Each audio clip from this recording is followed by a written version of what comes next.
Okay, let's get this review over with. Boy Kills World. Should probably let the audience know that Boy Kills World is not a military school sequel to Boy Meets World. It stars Bill Skarsgård as a deaf and mute orphan who was trained since childhood by a shaman played by Yayan Ruhian to avenge the death of his family in a dystopian future where this one rich family has authoritative control over this home town, country, I don't know. I'm not even convinced the filmmakers have any idea. Boy Kills World is part of what Tiff calls Midnight Madness, which is essentially the B-movie section. So when I read Bill Skarsgård, jacked out of his mind, was in a martial arts movie as a deaf assassin trained by Yayan Ruhian of the Raid movies of all things, I thought this was going to be a dumb but fun action movie that's super stylized and Skarsgård gives a stoic, silent but deadly performance. It's, stylish. This should have been a mindless popcorn flick, but Boy Kills World is trying so hard to be The Hunger Games, Kingsman, and Deadpool all at once, and it doesn't even know how to do any of them. Now, when you hear... Oh, wait. When you see it... Oh, for fuck's sake. When there's a deaf character in a movie, do you expect there to be any voiceover narration of the character's inner monologues, where Skarsgård sounds like he's doing, honestly, a pretty spot-on Ryan Reynolds impression that he's never heard before because he's fucking deaf and mute, so how the hell is he imagining any of this? Is that what you want from a movie like this? Well, too fucking bad, because there are so many inner monologues that spell out his entire backstory, his relationship with every character he comes across, what emotions he's feeling at the moment, in case you seriously can't tell what he's feeling just by looking at him, because deaf people are supposed to be among the most expressive people imaginable.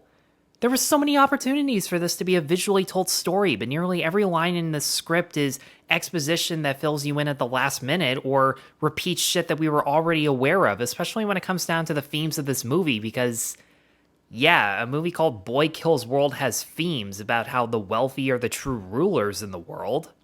Not that it isn't true, it's just that people have a tendency to pick and choose which million or billionaires to hate and who to pretend are perfectly responsible, ethical human beings who do everything right with no faults whatsoever. If Boy Kills World had the audacity to call out pretty much everyone who is rich, not the rich people who are fun to hate, I would commend them for actually committing to the message, but they didn't, so I won't. And I say a Ryan Reynolds impression on Skarsgård's part because the Deadpool comparison is the easiest one to make. Never mind that Bill Skarsgård got Fargo'd to death in Deadpool 2, never mind that this is definitely an R rating that earned it, but most of the narration is being played up for laughs in a meta fourth wall kind of way. This movie where a kid watches people get massacred in front of him as a child and brutally trained to be a killer is actually a goofy comedy when we don't get flashbacks of his dead 8-year-old sister when she's not a goofy sidekick or a conscience. There's maybe one running gag where if someone's lips are too hard to read, fuzzy wuzzy was a womariska hargate. That did get a bit of a giggle every now and then, but there are other times where his interactions with people feel like Marvel banter, especially with Andrew Koji. Dude did not shut the fuck up the entire time, and it was so insufferable to listen to him talk. And while I'm not against a hearing actor playing a deaf character, I mean, it is called acting for a reason. Thinking about it after the movie where this guy clearly has severe PTSD and some of it like him saving someone who isn't there, like he literally jumps in front of people firing at what appears to be a little girl and then it turns out he's just hugging air and exposing himself right in front of the open. The fact that PTSD is being played up for laughs in this is a little uncomfortable and kind of a mixed message.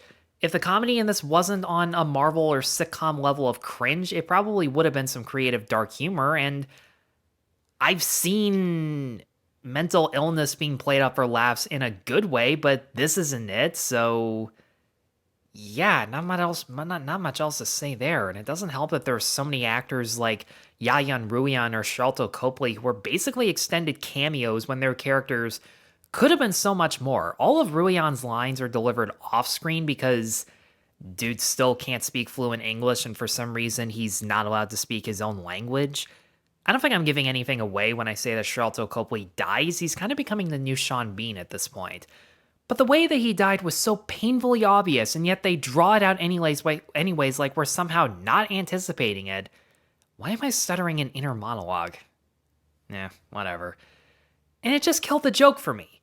Meanwhile, Ben Gelman gets a couple okay laughs as the underappreciated dictator family member, and Michelle Dockery, in a very unrecognizable role, is trying to play against type by being the most self absorbed of them all, but their material, like I said, is Marvel or sitcom quality comedy, just louder and with more swearing to make people think it's edgier than it really is. Even this one henchman who communicates through a Daft Punk helmet.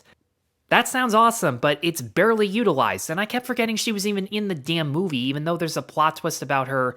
I won't spoil, but in all honesty, it spoils itself so quickly.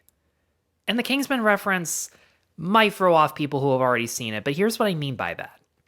The presenter before the show gave a really bad comparison where he claimed that the action in this was filmed in a Sam Raimi fashion with the Evil Dead tracking shots, something that we've never seen before, which is such bullshit. The camera work and editing in this is textbook Matthew Vaughn with the way the camera's always moving, whether it be a tracking shot, a 360, or a bit of both. And as kinetic and exciting as it can be, there were numerous times I wanted the camera to just hold the fuck still so that the people fighting aren't blurry objects and we can actually see the more brutal moments, because this is a pretty gory martial arts movie and the action itself was probably the redeeming quality for me. Skarsgård's awesome in the stun work. It made me wish he had done shit like this in John Wick 4. And there are kills, stabs, and slices that you don't normally see that make it absolutely shocking. There's one moment where a henchman literally keeps ripping off his limbs that get stuck and everything just so he could keep fighting. Sounds awesome, right? And it should have been. This movie should have been awesome. It should have been dumb, mindless fun. But like I said, it tries to be smart about things that it just doesn't know how to tackle, and altogether, this is just such a huge missed opportunity. I really got to get better at meditating because this is not relaxing whatsoever.